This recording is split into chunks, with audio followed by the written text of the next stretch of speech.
Is this, yeah, that's working correctly, nice. Big group. Just to start off, who here plays games pretty often or sometimes? Okay, yeah, that's kind of expected, I guess. Has anyone here made a game or worked on a game before as well? Also quite a fair few. That's good, because I was a bit worried about sort of that whole angle on it. Yeah, I'm Matthijs. I am one of the co-founders and creative director at Twirlbound. In that case, or in our case, that really means that I started the company about 8 years ago, and I'm giving direction to the company as well, because I give direction to our games. And those games can take up to 3 or 4 years, so these are really big projects for us. And just like you have a film director, I'm kind of being the game director for these games. I guess the keyword there is creative director. Also, I have a new title as of late, which is that I'm a chairperson at a foundation called Breda Game City. So I'm also sort of occupied with business side of our company and also trying to elevate the business in our local city of Breda, where there's a really good game education as well. And yeah, this talk is really about Pine, about the game Pine, and I was a creative director for that. So as I said, that really means directing the game in all facets, right? So in game development, we have the technological side, which is mostly interesting to everyone here, I imagine. We have the artful side of visualizing everything, 3D art, etc., and then we have design coming in on the other side. And as a creative director or game director, you bring together all these facets and try to make a coherent whole. As the host already said as well, my heart lies with narrative, so I'm very occupied with the narrative of everything, but that's very broad in games. It's not a matter of, writing a book and delivering it to the people making the game and then just say, yeah, tell this story. It's really, it goes through every little bit of the game. You can tell a bit of story. And what's really interesting to me, as a game designer by trade, I guess, is that you can really interweave narrative in the technological side of everything. And that's something that we did with Pine. So before I start talking about what the game is about and how we did these things, let me show you just the final release trailer for when it came out in 2019, to just give you an idea of it, I guess. Yeah.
All right, lights on, yes, nice. Yeah, so that's Pine. And as I said, it's a pretty big project, right? So we are the company Twirlbound, and when we found it, we wanted to apply our knowledge of sort of AAA games and slightly bigger games and apply it to a smaller company. So I think it's always important to note that we built this game with around 7 people over the course of 3.5 years. And that also gives a bit of context, like this is not Assassin's Creed or anything of that scale, even though it's an open world game. We pride ourselves in being a small company making slightly bigger games. And Pine was our first real big title in that. Like we did some smaller stuff before, but not really relevant to the idea. So Pine is, in the full sense of the word, a 3D open world action adventure game. And the main theme of it is that it takes place in an alternate evolution. So we were wondering what would happen to humans if they never reached the top of the food chain, right? What if other creatures in the world would also have the chance to develop a language and a culture and wear clothes and talk and all that stuff. To do that, well, we went through a lot of different phases. At the start, it was really focused on neural networks and machine learning, so have AI in the game learn from your actions and evolve through that. And eventually, that didn't turn out as we wanted, and the focus shifted to having a simulated ecology. So the really important big thing in Pine is that the whole world is constantly autonomously moving around. So regardless of what the player is doing, there are a lot of creatures in this world that just do their thing, basically. That is based on 5 factions, and those factions are all fighting for food and territory, and they meet each other in the world, they start fighting, but sometimes they're friendly to each other, and this is all completely systemic and based on what the player does a little bit as well, but mostly autonomous. So you play as you, which is this little guy on the right, and the main goal of the game is to find a new place for the humans to live. So we have a tribe of humans that is situated in this world, and they cannot keep living on where they live anymore. There we go. So Pine was released in 2019 on Steam and Nintendo Switch, later on PlayStation 4 as well. And it's about 20 hours long for most people to complete. We aimed it at like 10 hours, and most people spend between 20 and 25. And it's narrative driven, right? So there's a lot to do in the game, and especially messing around with these systems, with the game design, as we call it. It's the main story driving you through it. But at the heart of it is that simulated ecology, right? So we have 5 factions, as I said, and they are organized in a dynamic village system. So instead of designing a world and saying this is going to be a village, it looks like this, and this sort of species or creature is in there, every village can be occupied by any species, and we have them sort of mingle around a lot. So we just do a dice roll at the start of the game, and we don't know what the game will look like for a player. But obviously we do know where these villages are, so we have some form of control over it. So this is fully autonomous, and that's really important to note again and again.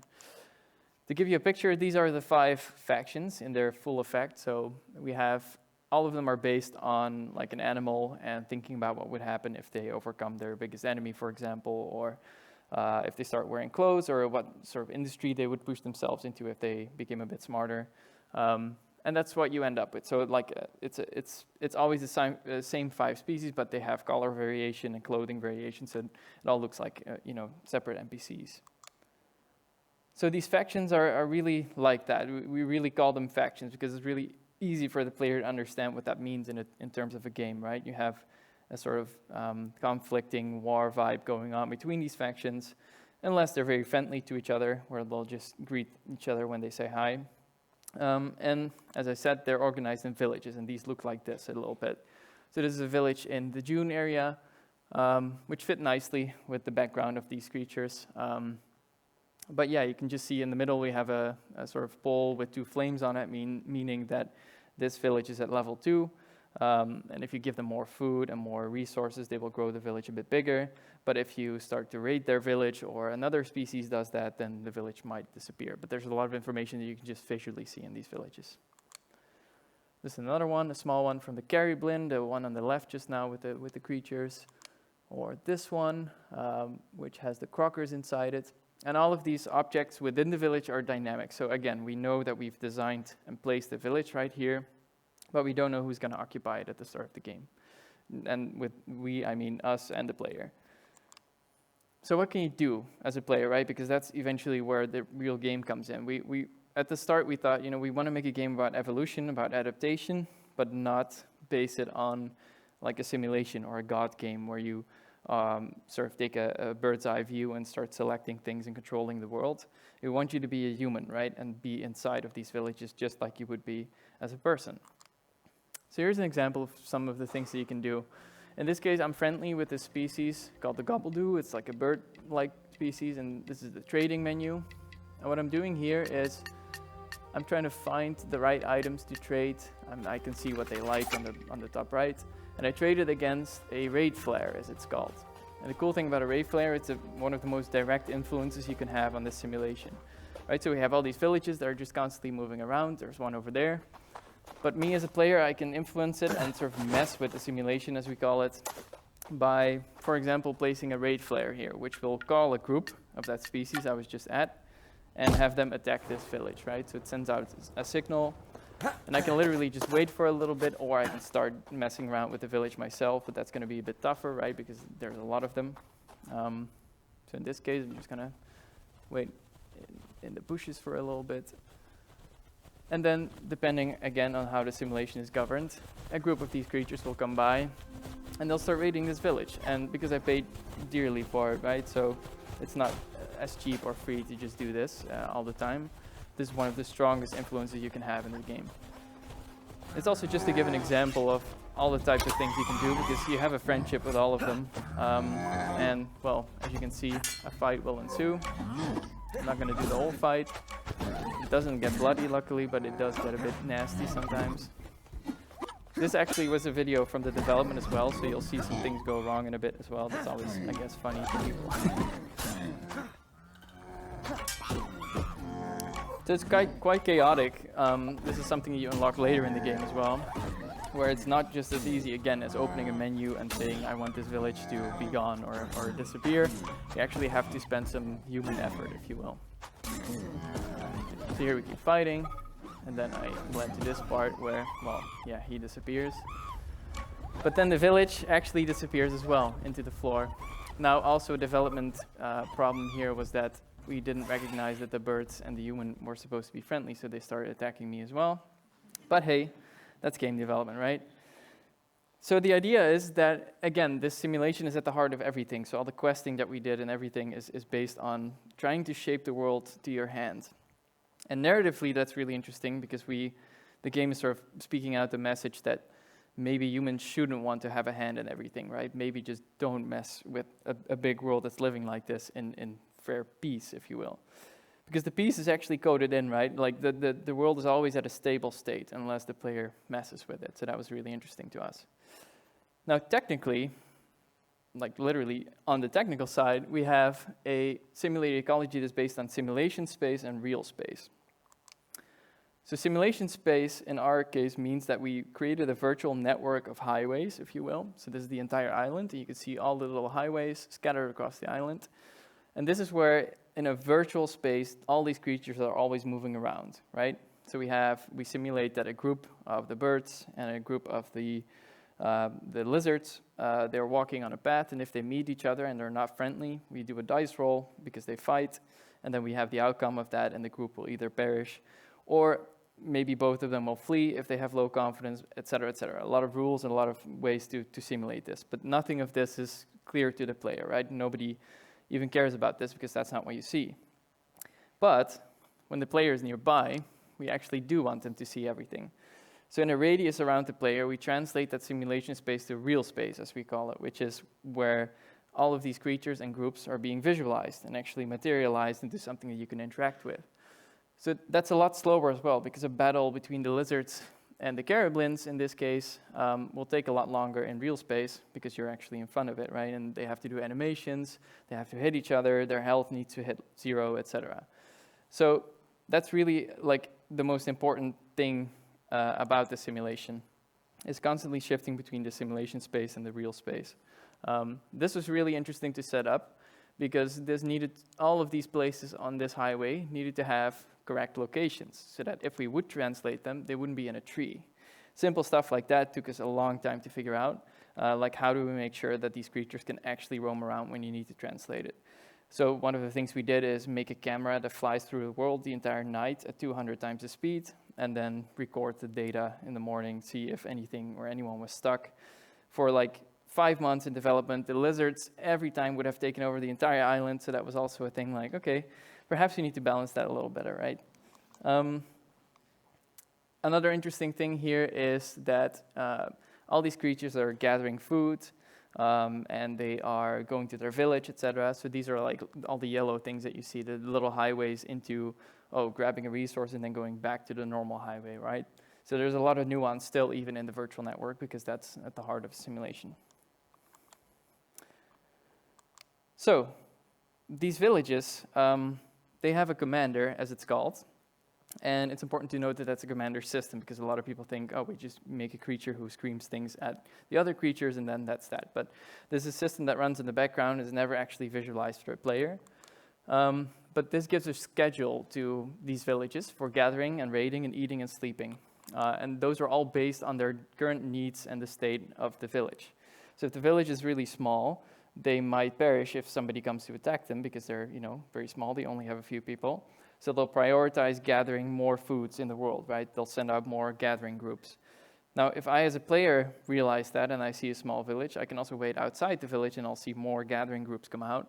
And I can, attack them and loot them, and they won't have any loot to bring back.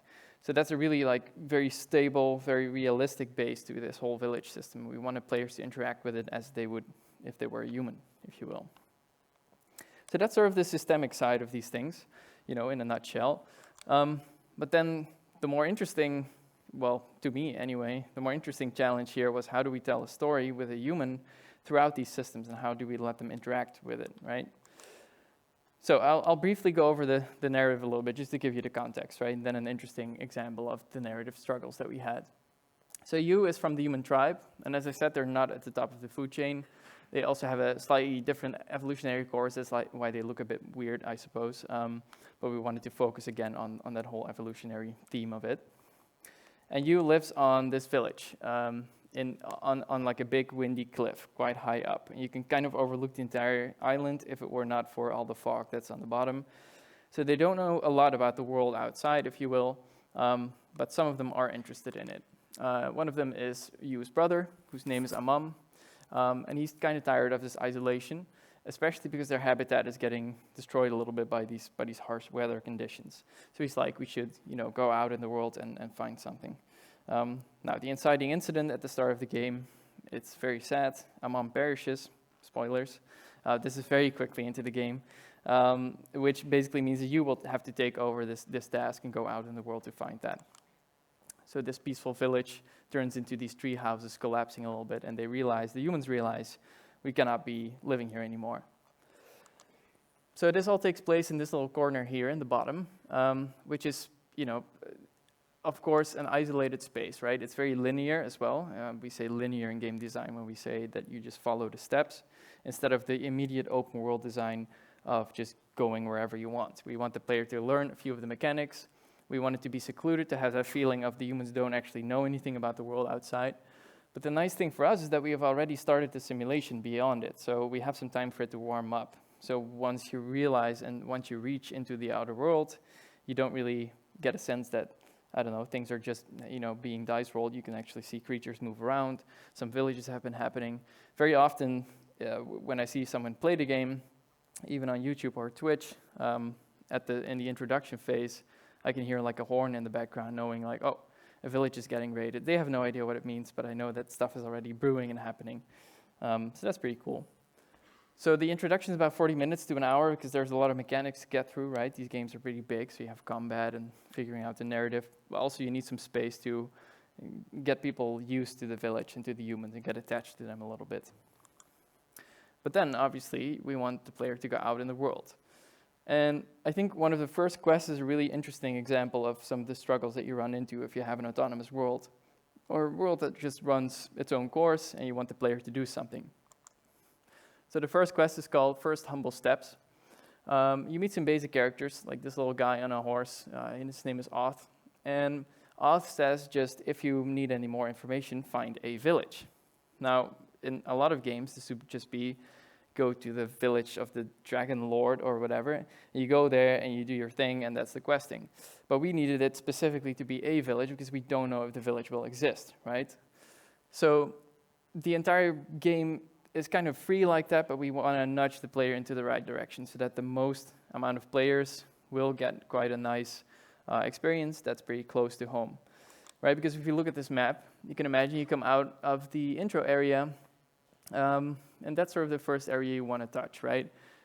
Theoretically, you could start the game all the way up north, but then that whole bit will just be extremely confusing. Everyone will be attacking you, and you will have no idea what you're doing. So we kind of want to nudge you in the right direction. So immediately when you come out of the village, on your left, you see like this, well, seemingly peaceful beach village. I have to say, though, that with the crocodiles, it looks a bit less peaceful than it could have been. But yeah, you see a village on the coast, and you're like, okay, that's a village. Now, a lot of players don't know that actually wait, I actually have a thing, I think. Yes. On this side, there's also a village, but we kind of hide it behind trees, and we just make it a bit more forest-based. So a lot of players actually go to the one on the left first. And that's really interesting to see, because when the game launched on day one, some of the walkthroughs came out on YouTube, and some people were playing through it. They were like, my game is already broken because there's no village on the coast. And it was like, yeah, that makes sense, because that's also a possibility that the village doesn't exist. So the game communicates it, but only in certain steps into the game. It's not screaming it at the top of the game like this game is constantly changing. So that was challenging. But most players get there, right? And the simulation gives you a lot of questions. Does that village exist that we want the players to go there? And who's inside? Am I even friends with this village? And what's Hugh's relationship to them, right? So you have to think of a lot of solutions, just not when we were done making the game, but obviously throughout the whole game design. Just what are the tools that the player has to figure this out and take a place in this autonomous world. And the result is always based on systemic design, as we call it, right? So similar to that find a village in the quest, that's systemic, because the game doesn't really care which village it is as long as it recognizes that it's a village. So we have a dynamic affinity system, which means you can become friends or enemies with any creature at any time. We have a lot of tools and a lot of ways to influence these villages, just like the raid flare I just showed you. And we have a very heavy reliance on dynamic questing as well. So a lot of variables and a lot of fallbacks, and even something that not a lot of games do, but I'll talk to that in a second. So the affinity system, for example, we needed a way that, one of the cool things we thought is that if the player comes out in the world, nobody has seen a human in forever. So they're very scared of you. They don't know what you'll do. So everyone's basically, negative or aggressive towards you. And that was a really interesting approach to us, because that makes the player feel very insignificant. And as the game grows, they'll grow more significant. But we need a way to become friends with these villagers without entering their village, because you don't want to end up in their pasta in the evening, right? So we have these donation boxes outside each village where you can donate items to a specific village from a distance. It's kind of like a peace treaty, if you will, right? You can just offer them something without actually having to engage with them. And obviously communicating to the player very clearly who's angry and who's not, like with shimmering red when you see them. And obviously all the animations and the screaming when they see you, that also helps.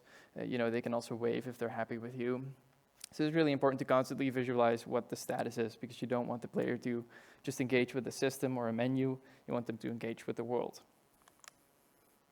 Combat is a very interesting influencer, of course. Turns out if you hit someone in the face, they don't like you as much. So for a lot of the cases, if you're friendly with species and you want to just attack them, that's going to cost you. And that's obviously a very clear angle that people have, right? Everyone knows that that's not going to work out well. On the other side, we have trading, which is really important. You can figure out what they like most, and you can try to trade them the things that you like. And in all of these screens, it's really important to actually show in a menu what these affinities are like, right? What they envision for.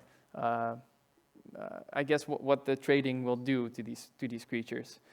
Now, because this world is always balanced, this also means that if I trade with the Fexels, in this case, the fox creatures, which are at the top of the affinities, I will become a bit more friendly with them, but a bit less friendly with others, because otherwise you cannot achieve that balance. A lot of people asked us, can you become friendly with everyone? Yes, you can, Gandhi, but it's not always interesting, because then the whole world is without any effort or any difficulty, if you will, right? So these were also challenges that we just had to take a choice on, because it would be great if you can just befriend everyone and have a fully pacifistic run, but then the game is not as engaging. At least that's not how we could figure it out. So we built a questing system, which took way too long. It took about 15, 16 months, I think, because we had to figure out a lot, right? Not only was there nothing in terms of tools that we could build like this. The game is built in Unity, by the way, for those who have made games, not an Unreal Engine, which already has the node graph editor stuff. So we had to find something for that, but then once we got into the actual questing of it, you basically have an enormous network of logic, figuring out what the player is doing, what they're supposed to be doing, and then the system recognizing that and taking you through it, right? And this is all tied to saving and loading, etc. as well. So now add a dynamic world to the mix, where you can't say go to that point, but go to a point like that, and you get a pretty complicated system and web of questing, if you will. So we had a lot of notes, like here, for example. I think we could have done this a bit more efficiently once we finally knew how to get into it. But here you can see that we want to, this is actually from the start of the game. We have like the donation box objective, and we want to give a tutorial about that, like what they are doing, and then actually recognize when the player has donated something. But for that, we have to first check each of the creatures and see if the affinity is at least neutral, right? If they're at least not enemies with them. And once that happens, we successfully recognize that the player has done this donation thing right, and we can carry on the game. Now here, we have, for example, well, actually another relationship check. But here, it's more dynamic even because we need to get the current village that the player's in, then we need to check which species is in there, then we need to check if they're enemies, or maybe friends, or maybe neutral, and then we can continue the logic. So the entire quest system was just scattered with all these fallback options and variables, which is quite hard because a lot of quest designers are used to just governing the logic and writing the game, if you will. In our case, we often had to read the game and see what was going on before we could continue. So one of the also solutions, I guess, that we did is that we can suspend quests, which doesn't happen too much in games. You can fail quests, right? So go to the Dragonborn guy, but the Dragonborn guy is dead. Well, too bad, quest failed, right? But for us, it was like, go to that village of that specific species that we need you to interact with, but you're not friends, so you can't really enter the village. So we're suspending the quest, first become friends with that species before you can do something. And that was a bit sad, but I'll get into that in a moment, but it was really important to make it clear for the player what they were doing. So there's a lot of learning points that we got from this, because by no means Pine is a perfect game. It was our first game, so both technically, it was quite buggy on launch. The Nintendo Switch version was horrible at launch. Luckily, we all fixed that, but it takes some time getting into that and knowing what we were doing. But also in design, I would do things a bit differently. And now, for the first time, we're seeing that people are taking this idea or these systems and pushing it forward a little bit with their own spin on it, I guess. So some of the learning points. First of all, it was really hard to define characters, right? Me as a writer especially, this was one of the main struggles I had. I'll get into it in a sec, but I had a lot of trouble finding a right way to characterize anyone in the game because it's all so dynamic, right? We don't know who you're talking to. Another one was forced simulation states. So instead of reading the game like we did in the quest example just now, also, writing the game and saying this needs to happen now before we can continue. And the third one was that the simulation is just very unpredictable. And then sometimes you just get, really strange bugs, or people can't rely on walkthroughs as much. For example, they can't see what they were doing because a village doesn't exist, or they weren't sure where to go next. So for characters, as I said, we had a few designed characters. The one from the trailer, for example, this big guy, or a character called Snoosky. They were all really nice to write because you can put in a lot of character in the way they talk, in the way they describe things, and their background, etc. But most of the characters that you interact with are from this simulation, and that becomes really unmemorable because we have very little control over them. Right? This guy is called Eski, which is a generated name, right? In a generated position in a generated village. So in this part of the quest, any of the species could be in there. Even during the quest, you can swap around these villagers, and the quest will continue, which means that they all say the same thing. So the big crocodile guy has the same voice and the same intonation, the same everything as this fox guy, which you would imagine to be a bit more sly, etc. So that was quite sad because you want to put in some flavor based on who's talking and who's being visualized. One way to do this was through something we called character lines, or species lines actually, where they would all have certain words they would interject, right? The foxes would also always say a certain thing in between sentences or have a word for you, for example, but that never made the cut into the final game. So for simulation states, the second learning point, they were actually, I would say, a blessing and a curse.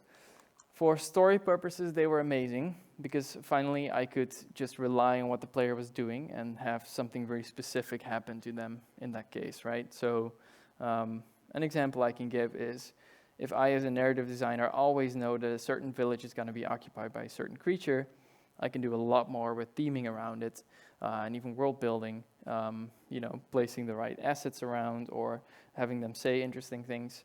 And if you don't do that control, then you just don't know, and you have to keep it more generic, kind of similar to the characters. But this was also especially bad for player expression. And I think this is the biggest mistake that we made in Pine.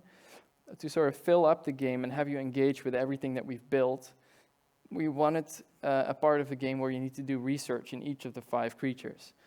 And for 3 out of those 5 quests, we need you to be friends with them because you need to do something in their villages, or their capital villages, if you will. And that was quite sad in the end, because sometimes players have been spending a few hours building up a relationship with the foxes, for example, and then suddenly they had to engage with the lizards. And there are some ways to do this sort of temporarily and make it very easy to Swift, but a lot of players didn't find that. So in the end, you get stuck with a lot of players feeling a bit sad about the relationship they just built, purely because we were pushing the quest in a certain direction. So that's kind of sad. Sorry, foxes. So biggest technical problem is just the unpredictability of it, right? Me as a designer or a narrative designer not knowing what the player will expect, or even what I can expect. So there's a lot of results and effects, and a lot of players are wondering if it's super random, but mainly if it's broken, right? In the first few days of launch, the game sold really well, so we got a lot of players, which is great, but we're also a team of 7. So it's quite buggy because it's a large game, and even one small bug would lead to a lot of people thinking the entire game was broken, especially if it's dynamic like this.